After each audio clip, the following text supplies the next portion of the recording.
మూసీ నది మా రక్తంతో కడిగి అలంకరించాలా?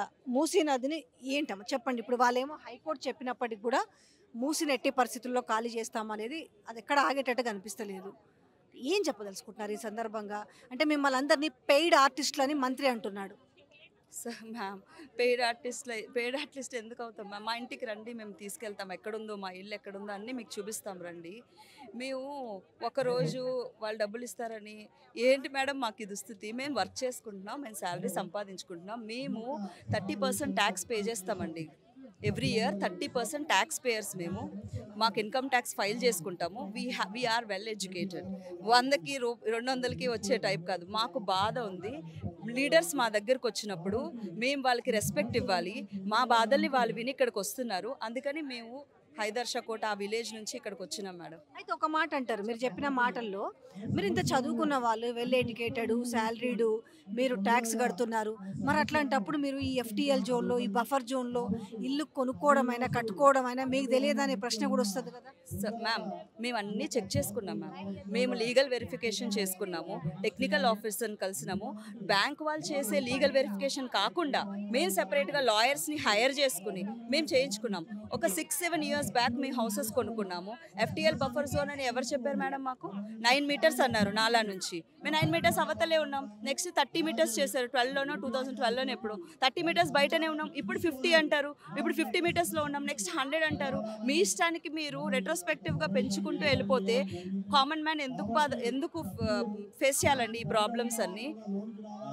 What is the reason? మేము ఏమంటున్నారు కదా, అప్పట్లోనేమో అసలు డబల్ బెడ్రూమ్ ఫ్లాట్లే లేవు, కానీ ఇప్పుడు మాత్రం 16,000 మందికైనా కూడా ఇప్పుడు డబల్ బెడ్రూమ్ ఫ్లాట్లు ఇస్తాము, వాళ్ళకి ఆల్టర్నేటివ్ చూపిస్తామని చెప్తున్నారు. మేడం మేము మా ప్రాపర్టీ వాల్యూ అక్కడ 150 గజాలండి. మార్కెట్ వాల్యూ ప్రకారం ఇప్పుడు 50-60,000 నడుస్తుంది 1 స్క్వేర్ యార్డ్.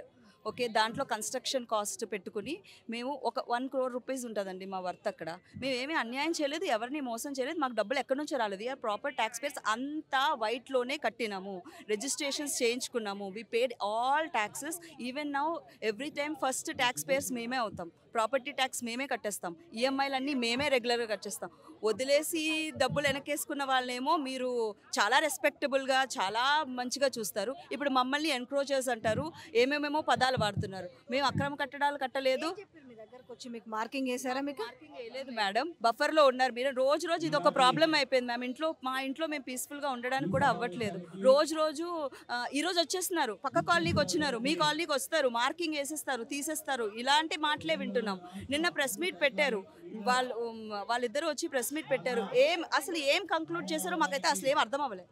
ఏం కంక్లూడ్ చేశారు? అసలు మాకు తీస్తానంటున్నారా? మళ్ళీ డబుల్ బెడ్రూమ్లే అంటున్నారా? తీయనంటున్నారా? ఏం అసలు ఒక లేదు తీస్తాము అంటే ఏంటి? ఇప్పుడు ఏం చెప్పినా కూడా మూసీని ఖచ్చితంగా ప్రక్షాళన చేస్తాము, మూసీ చుట్టుపక్కల ఉన్న పరివాహక ప్రాంతం అంతా కూడా కూల్చేస్తామని చెప్తున్నాం. చేయండి మేడం, ప్రక్షాళన చేయండి.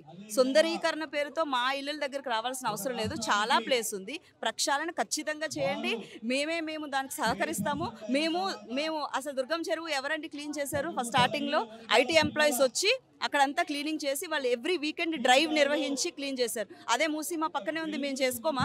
మా ఇల్లు ఎంతనో మా పక్కన ఉంటే మేము పరిశుభ్రంగా ఉంచుకోవాలని చూస్తాం. మీరు ప్రక్షాళన చేయండి, మురుగు తీయండి, ఎస్టీపీలు పెట్టండి, కిందకి వెళ్ళండి. సైడ్లో ఎంక్రోచ్ చేసేసి మా ఇంట్లో వరకు వచ్చేస్తాము, నెక్స్ట్ అక్కడ వరకు వెళ్ళిపోతాము. ఇదంతా ఎంతవరకు కరెక్ట్ మీరు ఆలోచించండి.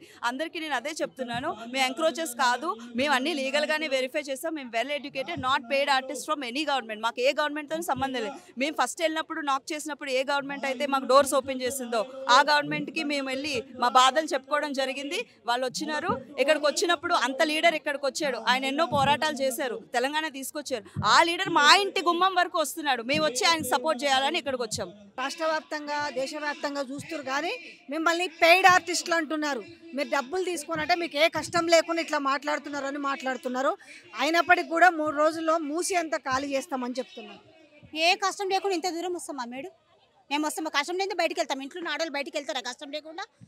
మొన్న వచ్చి మా పక్కన ఇల్లుకు అది రెడ్ మార్క్ వేసిపోయారు. నెక్స్ట్ మా దగ్గరికి రారని ఏముందని?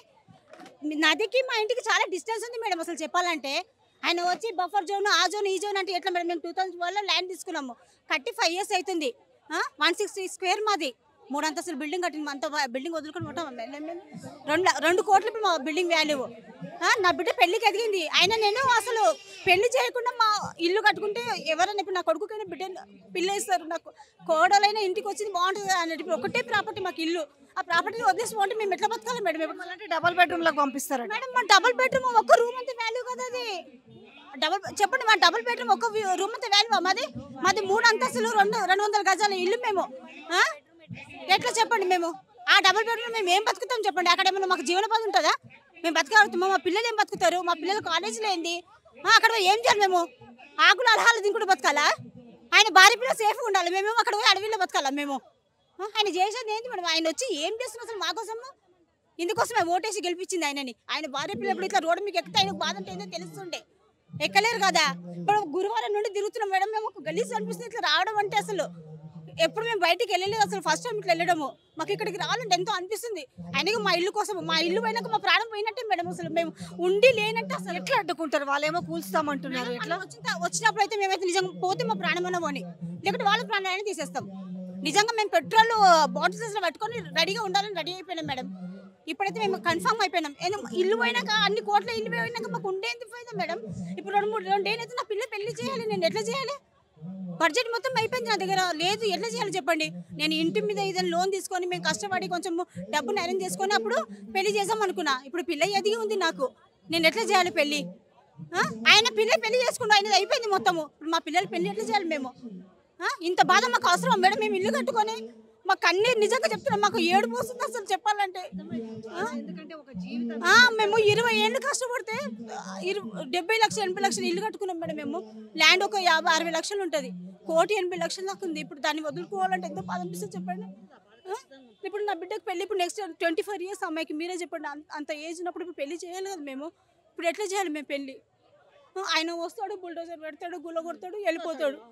మరి మేము మాకు కూడా చూడాలి కదా. ఆయన వచ్చింది ఎందుకు? అసలు మా కోసమే కదా వచ్చింది. ప్రజల కోసమే కదా ఆయన వచ్చింది. దేనికోసం వచ్చింది? ప్రజల బాధలే కదా ఆయన తీర్చడానికి వచ్చింది. ఆయన సేఫ్ ఆయన చూసుకోవడానికి వచ్చిండా? మమ్మల్ని బాధలు పెట్టి సుందరీకరణ ఏంటి మేడం? అసలు నాకు అర్థం కాదు. అందరి గుండెలలో సుందరీకరణ చేసి నువ్వు సుందరీకరణ చేయడం ఏంది? మేము సంతోషంగా ఉంటే నువ్వు సంతోషంగా ఉన్నట్టు.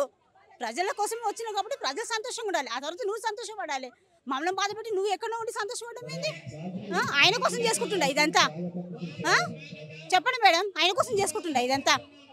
మేడం నేను నిజంగా చెప్తున్నాం, మా ఇంటి దాకా కోసం మాత్రం మేము ఊరుకునేది లేదు. ఎందుకంటే మా ఇల్లుని మేము ప్రాణంగా భావిస్తున్నాము. ఆ ప్రాణం పోయినాక ఇక మేము ఉండి ఒకటే లేకుండా ఒకటే.